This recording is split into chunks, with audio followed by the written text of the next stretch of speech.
You are watching Sammy the Interviewing Toucan, made possible by the Indiana Young Readers Center. Hey everybody, I'm Sammy and I'm here today with Jingo Della Rosa. Hi Jingo, how are you? Hey, Sammy. It's nice to finally meet you. And I hi, know.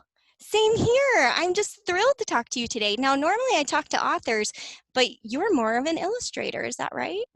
I sure am. Yeah, not a writer by any stretch of the imagination, for sure. Well, can you tell us a little bit about yourself and your connection to Indiana? Yeah, for sure. So, like you mentioned, I am an illustrator. My niche as an illustrator is I don't have one. I do all of it. So mostly I'm a commercial illustrator. I also am an urban sketcher. So I sketch on location everywhere. That's kind of my fine art. That's kind of the fine art side of things for me. And also I teach. I teach workshops. Yeah, everywhere in Indiana, even in Chicago. Yeah, and my connection to Indiana is that I live in Indianapolis. I've lived here for 16 years, on and off, but mostly here in Indianapolis. And yeah, moved here from the Philippines. Yeah, several years ago. That's great. Can you talk to us a little bit more about your work? I know you said, did you say Urban sketcher. urban sketcher? Tell us, what is that? So urban sketching is it's exactly what it sounds like. It's sketching on location in an urban setting. So there's a global organization called Urban Sketchers. There are about maybe 200 countries involved, 200 cities, I should say, and actually Indianapolis has a chapter. So we try to get together every month, and we sketch in different areas around the city. But you don't even have to join the group if you just want to do it on your own.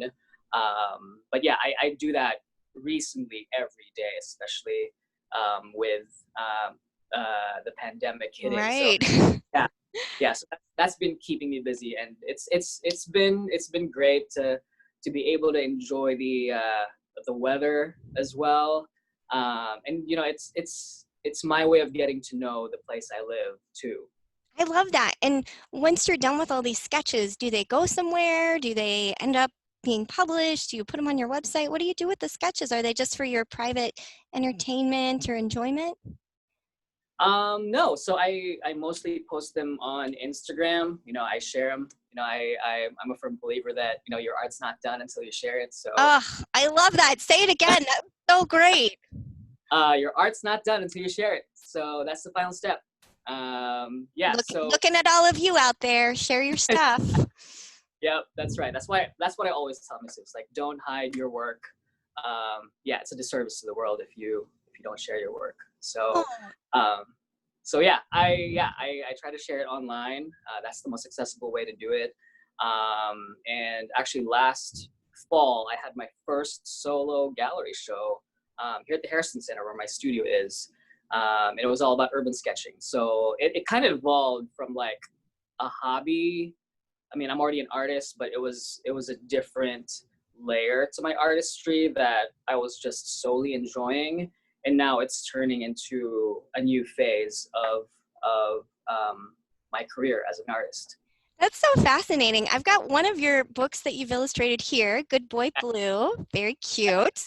But I know that that's not, like you said, you're a really versatile artist, so you do all kinds of things. We were talking earlier about how you have a picture book coming out maybe in a few months about Indianapolis, like at ABC of Indianapolis. Are we allowed to talk about that? Sure, sure. Okay, great. Yeah, yeah. We can chat about it a little bit. It is the ABCs of Indianapolis. That's what the book is called. Actually, this is probably the first time I'm publicly talking about this, but hope it's okay with Marty.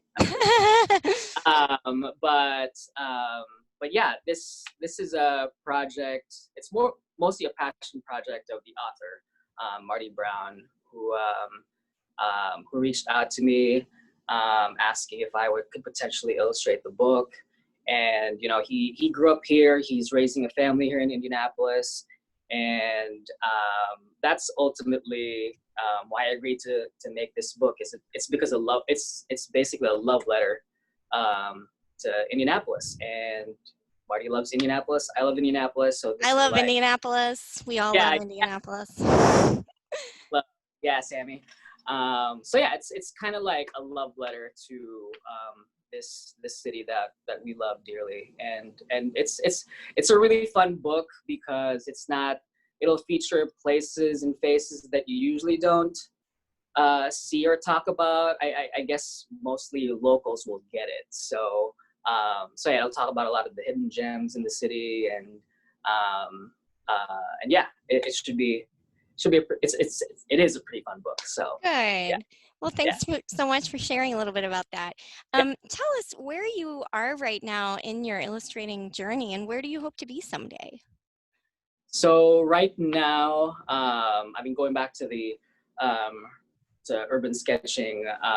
That's been like a big part of what I've been doing lately. Like I said, it's kind of a new phase, an unexpected phase in my career, because most of my sketches are ink and watercolor, and um, my nature is as an artist is that I'm accurate, and watercolor doesn't afford you that luxury at all. So when I first started doing it, it was just a mess. I mean, every now and then it's still a mess, but it's taught me a lot to not be too accurate and just let go, because that's part of art making, is embracing the process.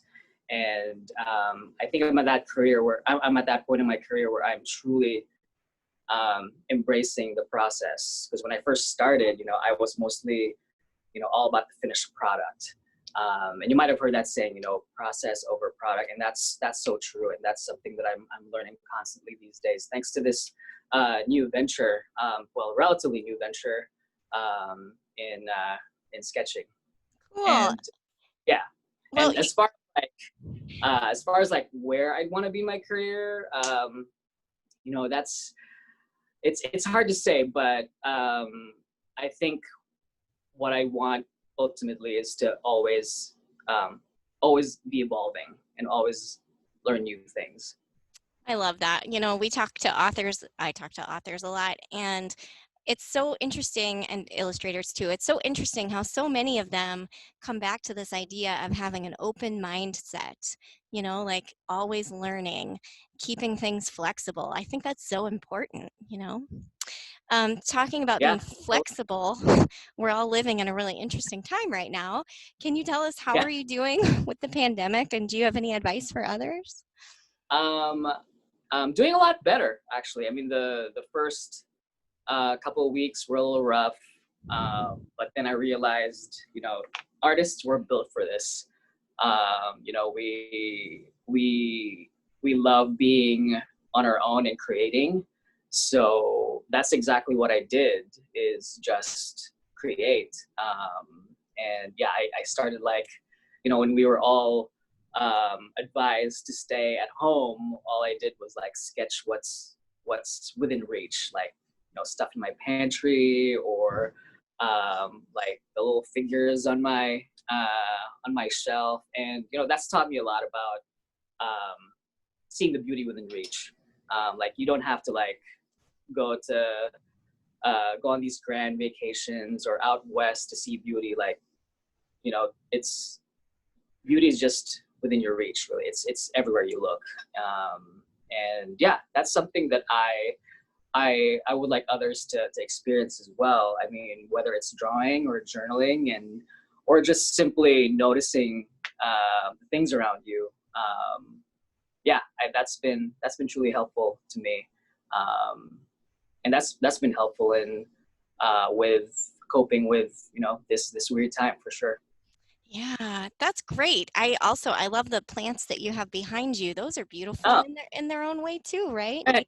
I yeah, love that. yeah, yeah. So, They're mhm. yeah. So Jingo, I was asking everyone if they had something they wanted to just share with our viewers. Do you have something you want to share with us today? Yeah, yeah, for sure. So I have one of my sketchbooks, one of several, and I just talked about this a little bit earlier, but yeah, that's the stuff in my pantry right now. Wait, Well, did you draw those? yeah, Oh my yeah. gosh, you're amazing. Oh, You're very, very accurate. hey, Wow. My uh, goodness. yeah. So yeah, like week 1 or 2 when the pandemic hit, I was in a creative rut basically. So I needed to refuel those creative juices. So I was like, you know what, I'll just draw what's in here, or what's in my what's in my home. So yeah, I just started drawing stuff in my pantry, and that's been a lot of fun. I So love that you have Pocky. Where does Pocky come from? uh, where does Pocky come from? I believe it's from Japan. So That's it's what I like thought. Max. Yeah. So in case your audience is wondering, you can get this pretty much anywhere these days. They're kind of tasty. They're very tasty. Yeah. Gosh, well, Jingo, this has been so much fun. I'm so Yeah. thrilled that we were able to do this. Congratulations on all of your work coming out, and I really hope Thanks. that you just keep growing and blossoming as an artist. I mean, I feel like you've already blossomed, but just keep blossoming. Oh, Keep blossoming. me too. Thank you. All right, take care. Okay. Bye-bye. Bye.